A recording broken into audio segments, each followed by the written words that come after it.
જૂનાગઢના કેશોદ એરપોર્ટ પર મુસાફરોનો હોબાળો। કેશોદથી મુંબઈ જતી ફ્લાઇટ કેન્સલ થતા જોબાળો। 30થી પણ વધુ મુસાફરો એરપોર્ટ પર રજડી પડ્યા છે। અઠવાડિયામાં બીજી વખત ફ્લાઇટ રદ થતા જ મુસાફરોમાં નારાજગી જોવામાં આવી રહી છે। કેશોદથી મુંબઈની ફ્લાઇટ તો અઠવાડિયામાં બીજી ઘટના છે કે ફ્લાઇટ કેન્સલ થઈ ગઈ। 30 મુસાફરો રજડી પડ્યા છે। આપ જોઈ રહ્યા છો, એમને મુંબઈ જવાનું હતું અને આપ જોઈ રહ્યા છો કે આ મુસાફરો રજડી પડ્યા છે।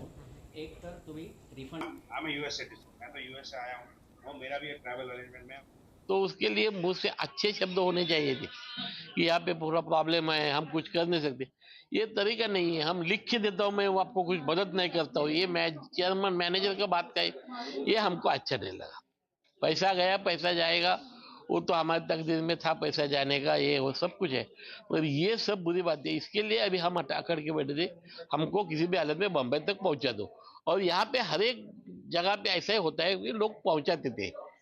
कौन सी भी गाड़ी में जाओ, कौन सी प्लेन में जाओ। अभी हम बेंगलोर में थे, बेंगलोर में एक बार ऐसे हुआ था, तो उन्होंने सब लोगों का बंदोबस्त दूसरे प्लेन में कर दिया और जाने के लिए सुविधा कर दी। તો દોઢ બે થી ત્રણ, 3 થી 4, 4 થી 5 અને હમણાં હવે 8, 8:30 થઈ ગયા છે।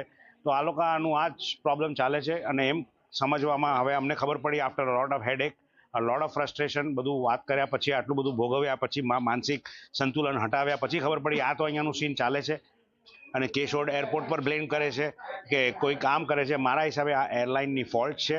એ લોકો સાવ રેસ્પોન્સિબિલિટી નથી। They are operating a very low service and a low quality service અને વિધાઉટ